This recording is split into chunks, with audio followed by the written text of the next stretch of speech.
There is not a time that Black Americans, Latino Americans, Asian Americans, Brazilian Americans need to find their voice more. Okay, I know it can be scary. I know what it's like when you look at your own friends and your own family and people that you grew up with and they tell you that you're crazy and that you're a racist. But I'm telling you, at this country right now, right, if the left wins, we are not going to recognize this country anymore. That is the truth. What we are talking about and what they are after are Marxist principles. They are right now teaching in school critical race theory. The left is reintroducing the same segregation that they had decades ago, okay? They are looking to foster race hate. When they see a crowd like this makes them nervous. Yesterday, I had pretty much every news agency in America contacting me, asking me about this event. The first two questions they wanted to ask me, they didn't want to ask what this was about. They didn't want to ask why so many minority Americans were showing up DC in support of law enforcement. They wanted to ask who funds you. They're already working on a narrative that you guys are paid protesters to be here. Okay? Yeah, ridiculous. They said, how could they afford to all come to DC? Who's funding this movement? Okay? Because they genuinely do not believe that Blacks and Latinos can make decisions outside of the leftist indoctrination, right? When they're expecting so many of us to abide and be emotional and watch the images on the screen and say, oh my gosh, that could be me. I have to get up, I have to riot and loot and burn down my own neighborhood.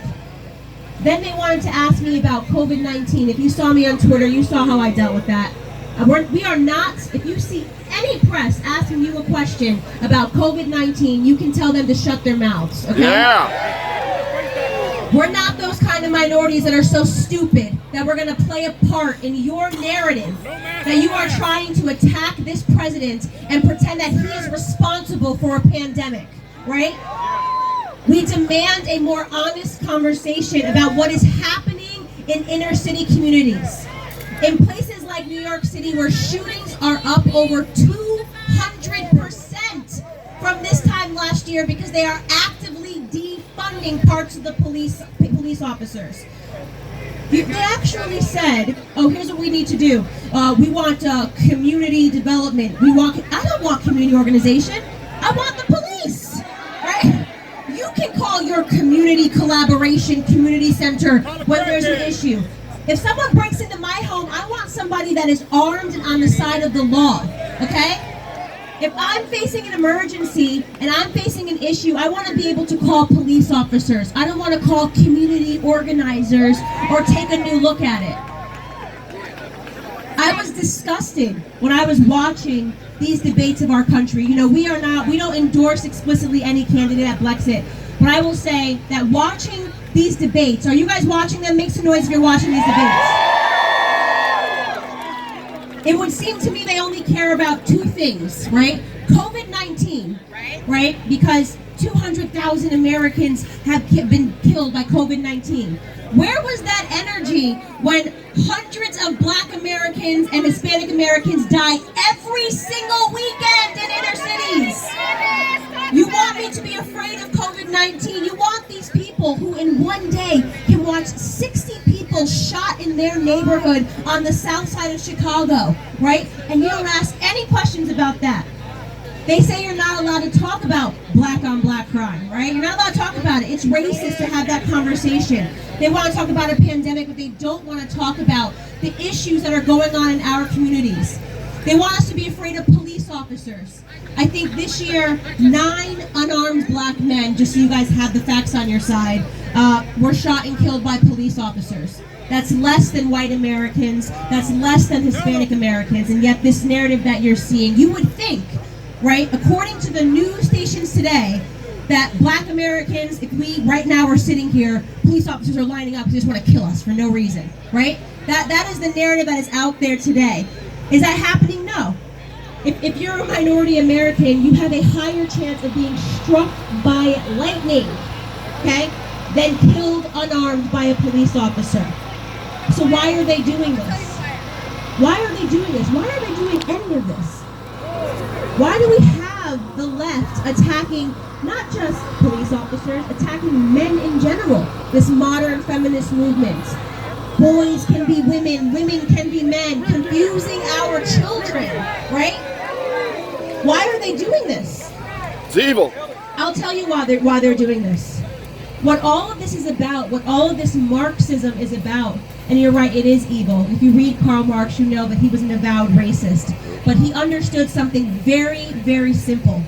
If you want government to be omnipotent, if you want to grow government, if you want socialism, which means that the government becomes God in your life, you have to undo everything in a person's life that gives them structure. So that means they attack faith.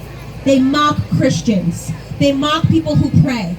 They don't want you saying the Pledge of Allegiance, right? They don't want you, now they're saying, oh, you can't sing the national anthem anymore, it's racist. What? Are you crazy? In fact, when we get to the White House, we should sing the national anthem. Yeah! While all of the cameras are there will be no kneeling at a Blexit event, right? They want to remove that. They want you to hate that. They want to destroy families. Very simple. If you don't want there to be a strong family structure, what easier way than to say, men don't be men, fathers don't live in the home. That's Pierre, National Blexit Director on the left. And I don't know the lady's name on the right, but she's another director, but not National Director. Manhood, but there is something wrong Regional with being Director a man, somewhere. because they know that there is no society that can survive without strong men, right? And then they tell women there's something wrong with you if you don't support these crazy modern blue-haired feminists who are squealing about everything. I want nothing to do with you because you're not even a strong woman, right?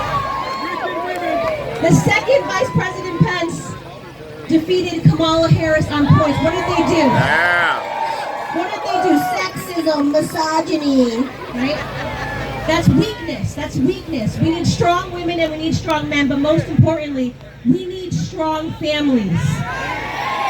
We are facing an epidemic in the minority community of broken down families, rotted by a welfare system that was put into place by avowed racists, a welfare system that knocked on the doors of homes, of minority homes, and said, we are the government, we're here to help. The government is never here to help, right? We are the government and we will give you more money. If your black father does not live in the home, if your father is outside of the home, this is why the curse of minority America is father absence. It is kids growing up. It's the baby mama culture. It's the WAP culture. Let me tell you something. I'm not trying to be cool to hang out with these rappers. That culture has destroyed our communities, okay? Talking about empowerment as a woman, because you take your clothes off, you feel empowered. If you have to take your clothes off to be heard, you are not empowered, you are enslaved. All right. We see this every day, and they will tell you, "Oh, well, you don't understand black culture. You don't understand Latino culture. You don't understand." I'm not trying to understand this. I don't want to read a book on how you've confused enslavement with empowerment. Stop pretending, by the way, that what we see today in America amongst these athletes, amongst these singers, amongst these stars, is what culture always was to the minority community. When I grew up, and I grew up in my grandparents' house, we were listening to the Temptations, okay? Men that were wearing suits, dancing a little bit like this, singing about family. Diana Ross, the Jackson 5. These people were not singing about putting their bodies out. They weren't dressing in the way that we are told that women have to dress, and they commanded respect. They cared about family values. They want to convince us that the problem and the reasons and the statistics that exist that show that there is a disparity between white and blacks and whites and Latinos exists because of some crazy idea that there's systemic or racism and oppression. No, there's not. There is a broken culture. A broken culture that we are never going to get ahead of unless we have brave minorities like the people here today that are willing to speak up, speak out, and tell the truth. We are now the problem. We have to fix it. We don't need to look externally. We know how to get ahead in this country. This is the freest country in the entire world. Right? You have to work hard. You have to stay out of trouble. You have to make good decisions. You have to keep your family. Don't have children out of wedlock if you can. That increases your chances of not living a life of poverty, right? These are basic decisions that impact all Americans, no matter what color you are. Do not fall for the propaganda and the lies and the brainwashing of the media, right? People are telling you to be afraid of COVID-19 because it's killed 200,000 people. Well, I have a bigger fear. It's called socialism. It's killed 100 million people in the last 100 years, and they're trying to bring it to America, right? If I catch COVID-19, I'll survive that. I know I'll survive that. I'm young, right? I probably won't survive the socialist country that the left is trying to build, right? Which gives the government full power, full money, and people actually believe this stuff, that everything can be free. I know, where are my Cuban Americans, right? You guys know what socialism has done. People, the Venezuelans know what socialism has done. Do not let them bring that satanic notion to this free and beautiful and blessed country. You guys, Larry Elder just got here, so I'm going to jump off and let him speak to you. But I do want to say this. If you have not yet on your phone filled out your waves for the White House, you need to fill it out. So you all got an invitation to the White House. Find it. Make sure you fill it out.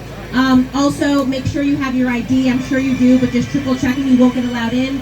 And after Larry Elder speaks, we do have pizza because we need some energy before we go in and tear up the White House.